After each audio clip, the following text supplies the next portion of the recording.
All right. Check one, two, check. All right. This is another episode of my YouTube channel. Welcome to the channel. I'm Cardano, and this is just a run through of making of the track, morally of just getting into the mix of things. And let's just we won't go into the DAW yet, but more of just a back end. This track here is a remix from a guy on my label, and my label's called Fusion Groove Recording, and the artist is Hep, and the track is called Afraid. Um, and I got a demo from him in my track stack folder for my label, and accepted it, message, and was like, cool track, and kind of just sitting on it for a bit, just plans what to do and stuff, and a couple of weeks later, from listening to it more and more, I figured, oh, I can make a really cool remix. It just, sometimes you'll listen to a track. It's time to sleepy time. You'll listen to a track and get inspiration to all of a sudden remix it. And this is kind of the outcome of it. And yeah, so got the stems. Had a really short time to remix it, some like 3 days or so, because I'm working on a film during the weekdays on the island in Victoria, in BC, and then I got to make my way over here. It's like a 3-hour commute, and then I just put my head down and just worked on it, and got it done in a matter of days, and that was it. And now I'm ready to go to Amsterdam tomorrow. I'm going to play this track out Wednesday at the Rooftop Tapes event, and also the other one that I'm doing Saturday with DJ Max, which is like a part of his like radio show and club brand. Welcome to the club, if I recall, that's what it's called. But yeah, enough of the yapping. Let's kind of get into this show. Believe it or not, I mean, I've said it numerous times in my channel that I don't really like mastering my own tracks, but this one had gotten mastered for me because of time, budget, and all budget constraints and whatnot. Which I think the master turned out great, but I think it was more reliably on how the mix was carried out, because I'd used a plugin from uh, God damn it, a plugin from Tom Frampton, who actually does my mastering. But I figured the one that's called, it's like Faster Master, it's like a partnership with Guetta and Nicky Romero. So I figured that because Frampton is a part of mastering in the mix, that it would be kind of close to his mastering and tailored moves that he does as a mastering engineer. And comparably, yes, it's actually quite nice to what Tom does to my tracks. Would I really recommend doing them? You're out of time, sure, but I feel like it's something that I might go to. I mean, we're using so many tools nowadays in music that make things faster or streamline things, right? Streamline, faster, same stuff. But yeah, let's get into what's going on, and we'll go in just like the printed mix, because I use an SSL summing for producing and making tracks, and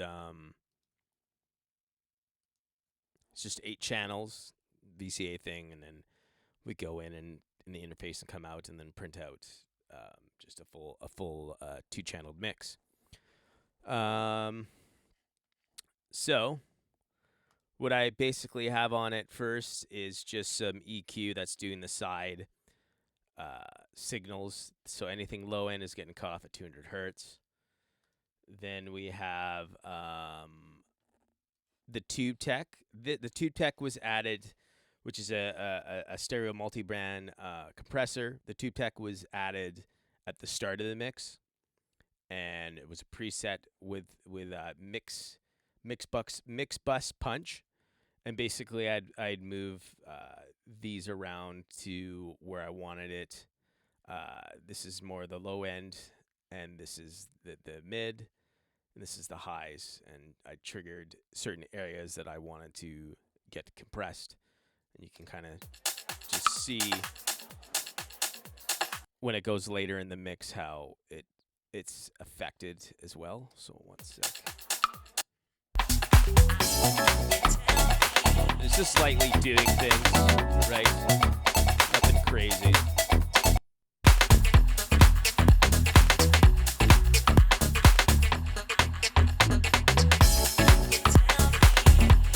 Right. Can you tell me the love? And it's just smoothing things out. I think it's a big difference to it, even if you check it out. The love again to take it. Let's get more like when things are more loud. Yeah, everything becomes very flat. Here you can feel everything is like compressed and more balanced. Things are kind of jumping out the speaker a bit without this multi-brand compression here.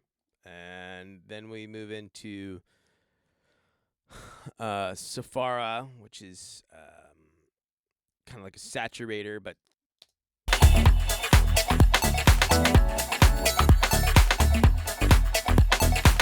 just coloring the mix.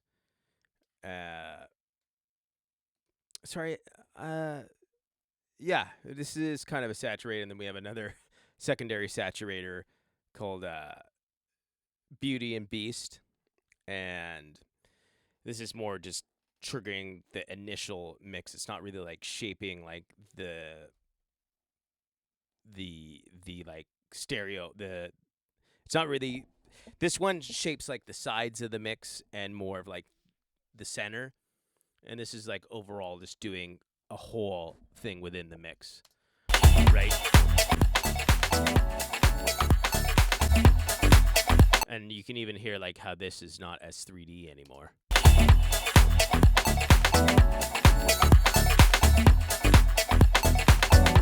Pushes more of a 3D sound. And then we have just another bass room, which is just kind of giving mini bass corrections. And the mix room, which is on the other half of the mix, kind of starting with around 320 hertz and over to 20 kilohertz. And basically, it's just kind of like a preset that you kind of set in and shape it, and there you go. So we might as well start getting to all the cool stuff. As in, I think it's because low latency is on. So basically, the whole mix has like a tape machine over it, but Pro Tools internal tape machine, which the tone is set like more to a high. I can't really pull the screen over, or maybe I can, and then the drive's kind of set back a bit to like a more high thing, but everything is basically at a before going into the tape, so like before and then after. Kind of like basically like when you're recording like a whole band per se, and it's kind of doing the same thing but with electronic music. I think it does help, because even in the bypass mode, that's bypassed, right? And a lot of these things like this tape machine and the multi-brand compressor was something that I added on the master at the start of the mix. So everything I did was a very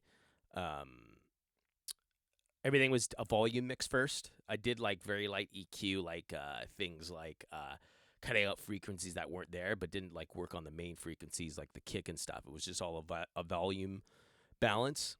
and then I put the tape machine on the master and the stereo maximizer, the last compressor I showed you. I can't remember shit when I'm talking. I don't even know how I survived doing this shit. Um, and then so yeah, so we'll start. I guess I have total ADHD or whatever. How do I use this stupid thing again? Okay, I don't even use it. So this is a plugin called Curves, and basically it internalizes how you want things to go, how you want it to basically. It'll basically EQ it for you. Some AI generated shit. Oh, as the hat falls down, scared the shit out of me. It's a rat. Yeah, so this is like an AI generated plugin that basically will shape the low end for me, so the kick, and then I kind of did things myself, and you can kind of move things up and down. I added like a cut here at 135, and then just a bell at -3 with just the curving, widening the curve at 3.1 dB. Then there's some compression, multiband compression being done at certain parts that it had internalized for me, and I moved things around just to fit what I wanted in my ears, what I wanted to hear.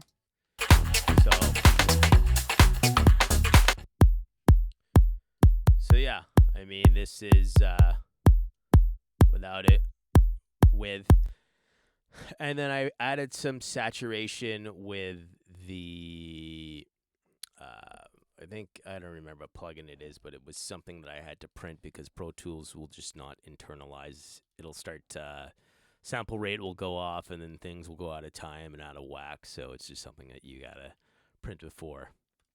We're on to the clap. It's just kind of just some taking away and adding kind of like some low mids to it. Then warming it up with the analog UAD plugins, the Harrison. Like I love using this. I always use it. Everybody knows who's been watching this channel over and over again. Just kind of giving it a bell curve and whatnot, and giving things a 4 dB boost to 2, as you see in the highs, 6 kilohertz, 2.6 kilohertz, and then kind of, I guess this would be, I don't know, 450 hertz or something. I don't know. So I'll just using it by ear there. Then the compressor.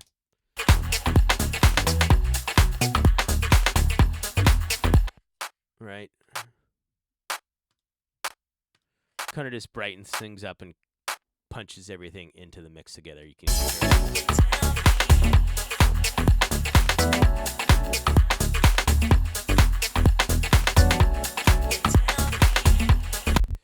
And if you're listening to this on headphones, you might not hear a difference. This is something you better watch in your studio. You might hear a difference if you got good headphones.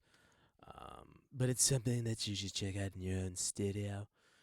Then we have like the secondary claps that are like milliseconds off time. I did use slapback on these claps as well, and then added them in there. So they still are like millisecond off claps, but still adding slapback to them to give them more of like, per se, a slapback, right? You can even kind of hear just.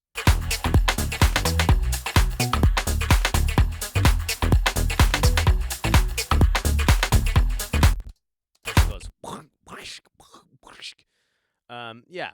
So kind of same stuff using the Harrison, but a little bit more different on the settings. Compressing things just by ear, seeing.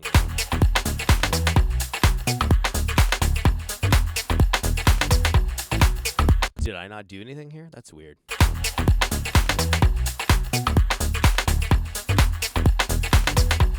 I don't know why.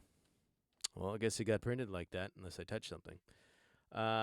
More secondary claps. Didn't look like I did any EQ work on this. Don't know why. and I don't know what's going on here, but maybe this is done for a reason. I don't know why. Massive mistake. Think it sounds good though. And I don't know what the hell's going on here. It's like there's another clap. Sometimes I feel like I do really weird things and don't know why.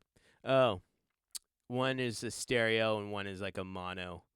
And then it's added into a stereo channel where this is mono. Now I'm seeing.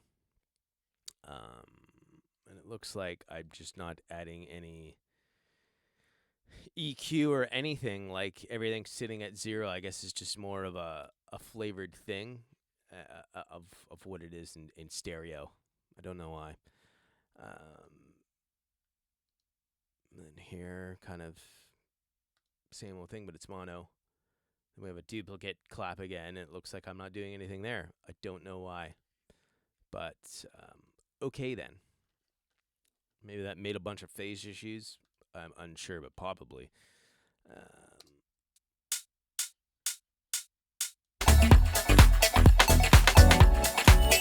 And then a good old hi-hat. Nothing fancy, just taking some stuff off, not adding anything. Just taking stuff out of the hi-hat because it's high. Adding like kind of like a ozone like stereo image just to kind of just give it more, I guess, like its own place and body in the mix. Can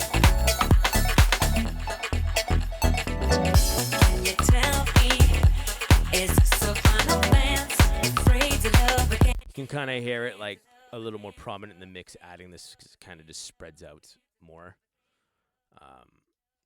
It is initially kind of almost mono. It's got like a 30% thing in a stereo field, and you always got to think of like your music in a room or just like this kind of like circular platform of where all the things sit in your mix, where it's just like your reverb sits kind of like in this end here, and everything stacks up to like maybe your vocals that are like width, then but you have your main vocal that's right down the middle wide, so it's in your face.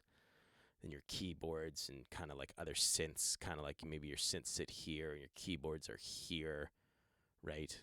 Almost at 50%. It all depends. Everybody's songs are different. And it depends what you're wanting to shape and come across within your track, right? We have just a good old classic snare. It's not a snare, it's more of a rim shot. Well, it's part of the snare, but it's just like a rim shot, snarey sound. Just cutting things out and then harassing it up again because I love it. Using the distressor, and it's working at a 6-to-1 and doing some reduction, pulling it out a bit. And then we got the duplicate of the snare, but it's not a duplicate. It's more like a different type of rim. So it's 2 rims, but like they're just kind of, it's like they're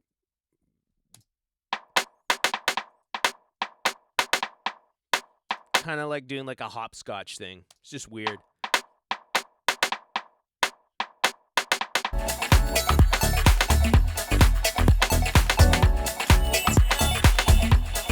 Sounds like it's just snares tripping all over each other. We just got to ride. And then I've used like the pumper to just kind of like give it a cool little like groove, but at the same time, I'm kind of just doing this little thing with the ride here. Oh, it's so cool, isn't it? Right? Then just EQ. Doesn't look like I cut anything out, but just kind of just doing that and spreading things out with the ozone. I guess I was really on a time constraint of getting this done right away with not doing that, or unless I'm pulling up the wrong session, but I don't think so. I looked at the dates and it was there, but whatever. And this bongo, somewhere here. So this bongo is like it was throughout the mix a lot, and then it was more of a thing that was added maybe just to the hook. Yeah, you'll see here.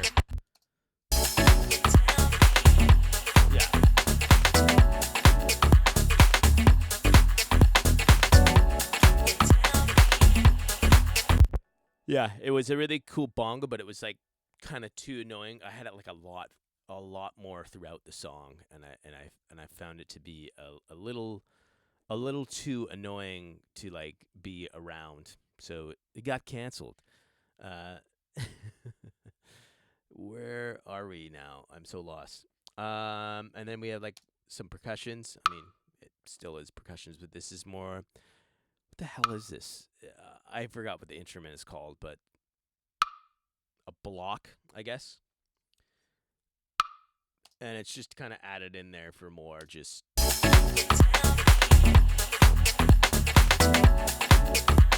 It's more just like the kind of clearance of like, patank, it's done, right?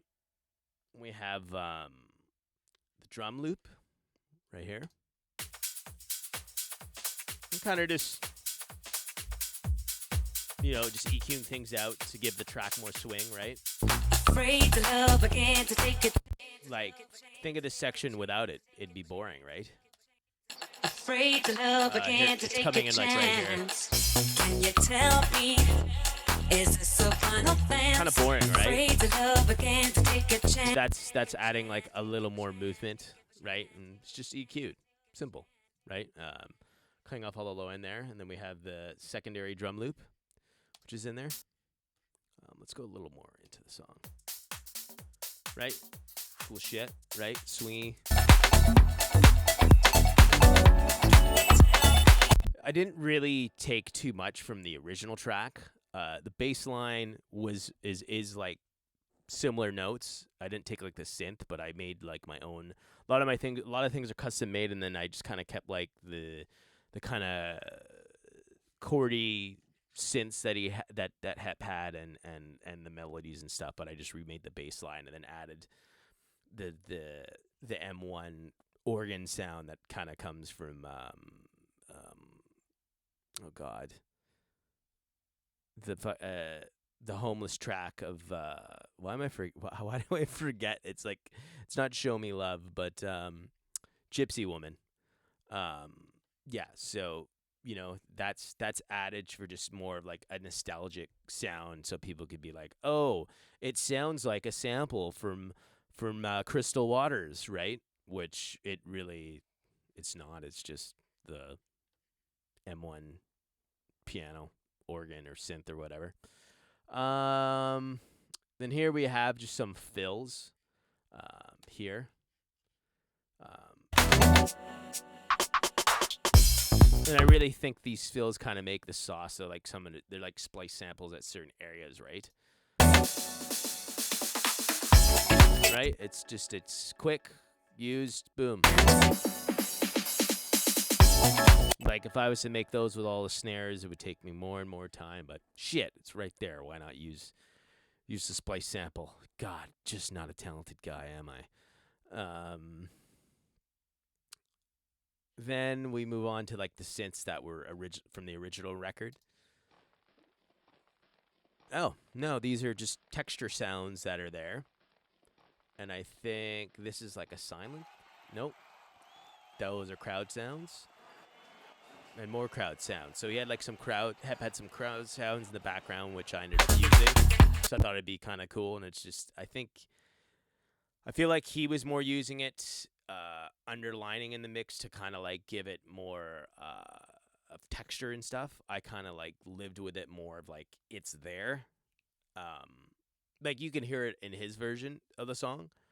And then basically I just had a synth preset and kind of fuck things up. Right? You can right? There's like different little nuances with the filter kind of automating and kicking in. Right? You can kind of hear that again. And then just an organ to add. This is another like synth, another CERM preset.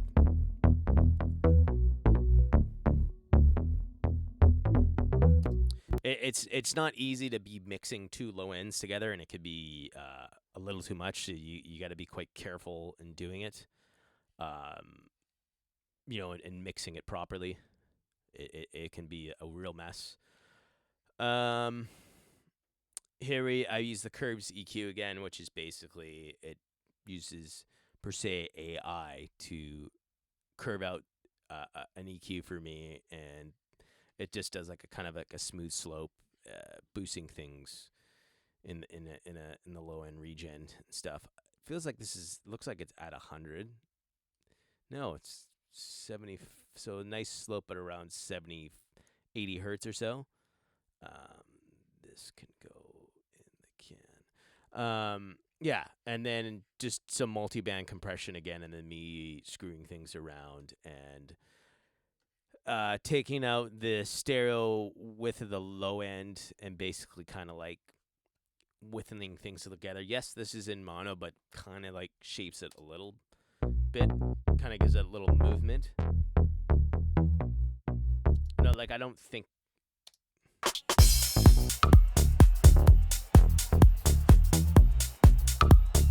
I feel like when using this, the kick kind of has like its own space now.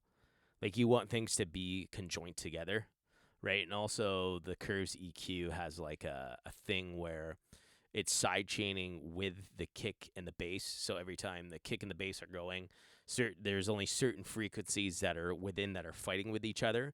Not like the whole thing is getting side chained, but pieces of that of the frequency they're fighting or pushing back and pulling in at the same time to give it more of just a balanced sound within the low end.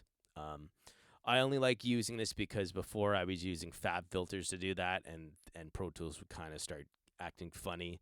Versus using this, it's faster, saves me time, which is kind of sad with me not training to hear what I want it to hear, but I still manipulate it for how I want to do it. But it just saves more time and the bullshit I got to deal with the computer saying that it's overloaded by CPU or dumb bullshit.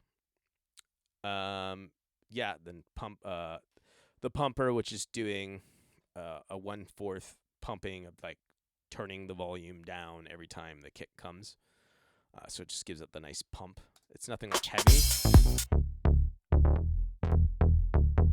Right, you can hear that that's like more prominent versus you kind of hear like a little duck on some of the attacks of the notes of the bass line. Yeah. And then, like the organ, like I'm saying, same thing, but instead with the organ, I added like a little more. I added another saturator with it, thinking that it needed it because I just wanted it to stick out, I guess. And I think it definitely did need it, right? Just give it.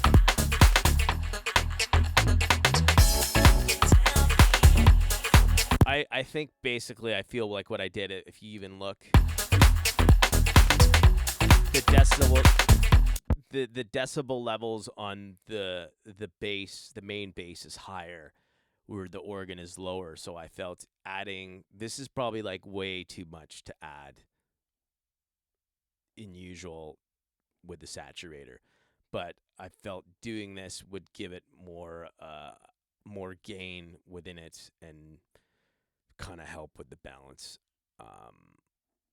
I mean, it sounds good in the car and stuff. I played it on a couple of club systems. Seems to be fine, but we'll see what happens in the future. Uh-oh.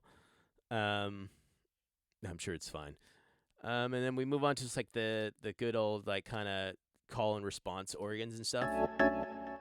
Just some chords, just right. Right, and everything's gotten gain staged, right? This is a multi-band compressor from Waves. This is very like easy to use, one knob type things. And then we're using the vintage oral exciter, which just gives it the highs that are missing. You can like even hear right here. Right, sounds like it's underwater versus like now watch.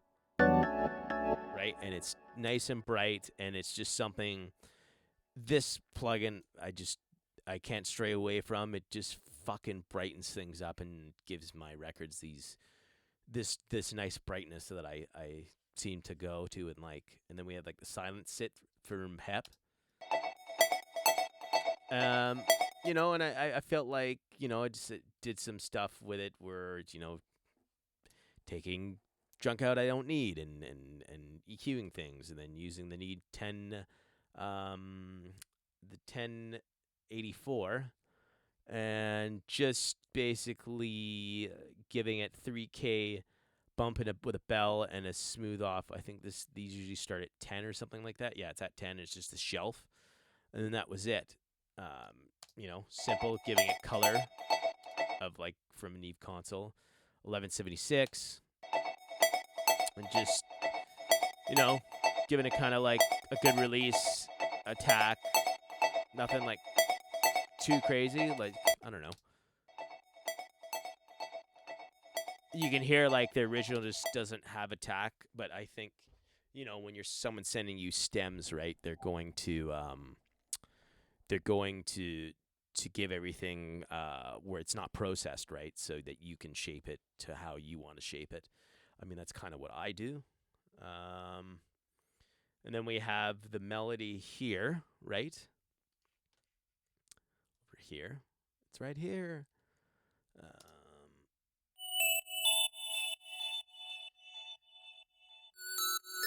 Yeah, so like the melodies here, side chaining, again, the one knobber. Just taking things out we don't need, especially like low end stuff. 1073 again, right? And check. 1073. I feel like this was low, but hopefully it's not too bad. Yeah, so 1073, just a shelf, and then the four, kind of like five. What's this? 4.8. So let's just say kind of five-ish area of just a bell curve at just a raise of 1 or 2 dB or so. 1176 again. Just kind of feel like this is giving it more color-wise because it's not even moving the freaking knob or the thing. I don't. Seems like a big mistake again. Right, and using the oral exciter. Didn't really need too much, I think, but let's see. Let's hear. Yeah, so I kind of feel it still had like a dull thing, but like that is a little high pitched, and I'm sure I took some stuff out around those areas, and then kind of spread it out with some stereo stuff. The DJ Swivel plugin that came with Pro Tools, and it's also done here as well. And then we have his vocal, which is an AI vocal. I'm not sure how he made it from AI, but I'm not sure if it's a Sono one or a synth one. But this is the. And you tell me, is this a final dance? Afraid. So I added some like EQ to it. Tell me, is this a final dance? Afraid to love again, to take a chance. So sorry, I deverbed it because he sent me one that was colored still, like not a wet one. So, not really the smart way of doing it, but when you're kind of strict to the time, you use plugins to do things because you got fucking technology, right? Kind of. That's with it. Yeah, so I didn't really like the reverb that he had, and just didn't work with what I was doing. And then we just add some EQ, right? Just cutting off things that don't need to be there. And then the good old Sheps plugin. And you tell me. Some saturation. Some de-essing at you see right there, there's the number 5473K, and then at 2K, because that's a pretty annoying like kind of frequency area, and it looks like 351 hertz for more of like a tone sound at 1.9 dB, 2K, raising it probably 1. Yep.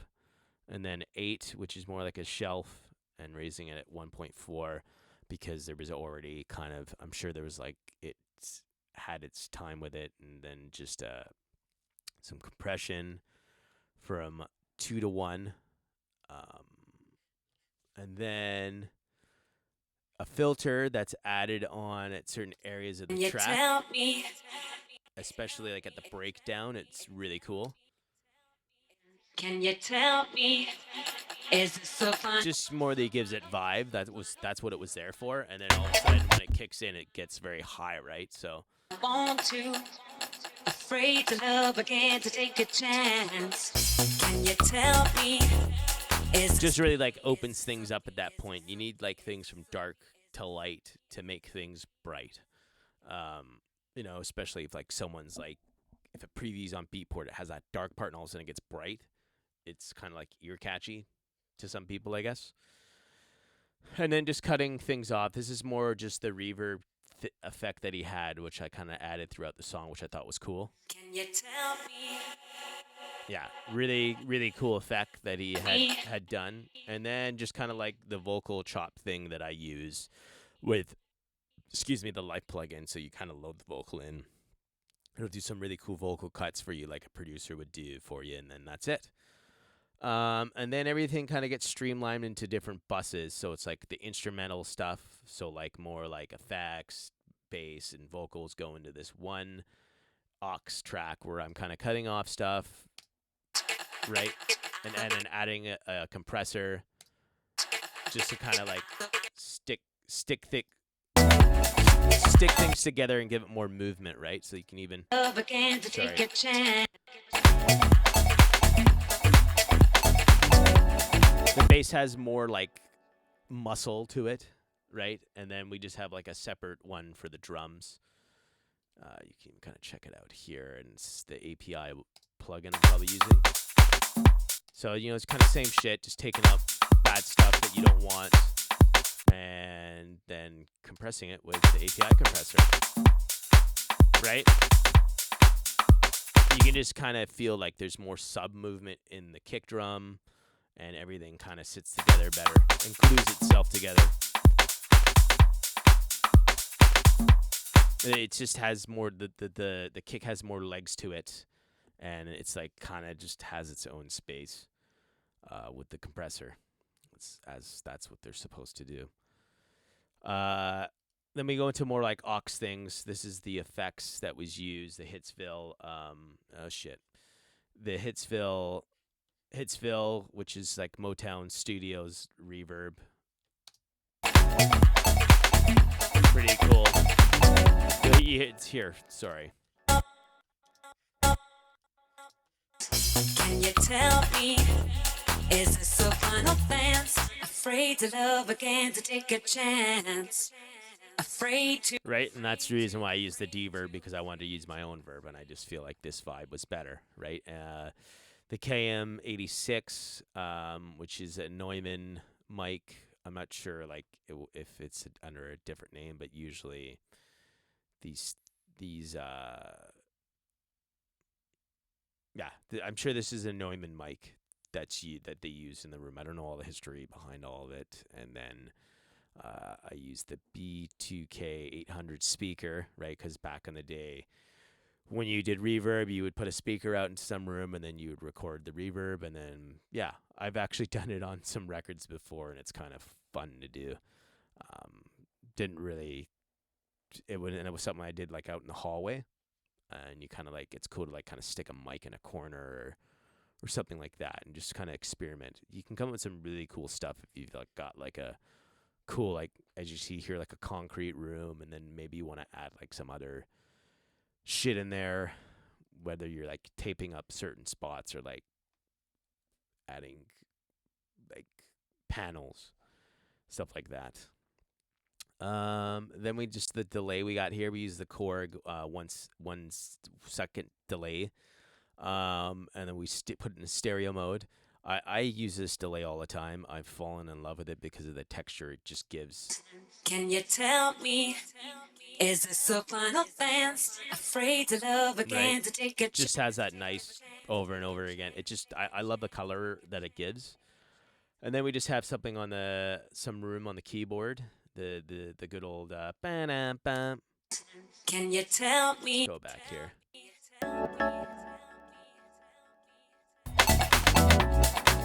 Sorry.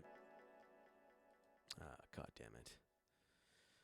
Here we go. The organ's right here. Let's go to like here because it'll. Yeah. So just some AMS, which is the smooth operator reverb, which is from Smooth Operator, I would think. Sade's record. And then just kind of some cuts as usual, and using some side chain within it so that it with the effect, and it just kind of keeps it more in the pocket, right? It was also added with the vocal as well, and it helps. I always do it with the effects. And yeah, it's the keyboard delay here. H delay 1/8, right? It just is really cool, right? I've always this delay I love as well. I use it all the time. Yeah, and then we just have like just some more some subtractive EQ and the 1176 clone thing that's in Pro Tools, and just kind of side chaining it. And yeah, that's pretty much it with all this record here. Let's go to full screen. Yeah, so like I thank you guys for all tuning in, and make sure you like and subscribe, and please show your support and get a copy of this record. I think it's a really cool record. I enjoyed making it a lot, and I hope you love it. You should like it because it's pretty damn cool. So I'll see you in the next one, and if you're at Amsterdam, I'd love to see you. Come by the show that I'm playing with Pete Tong and all the folks from the Academy, because it's going to be a really cool one. See you later. Bye-bye.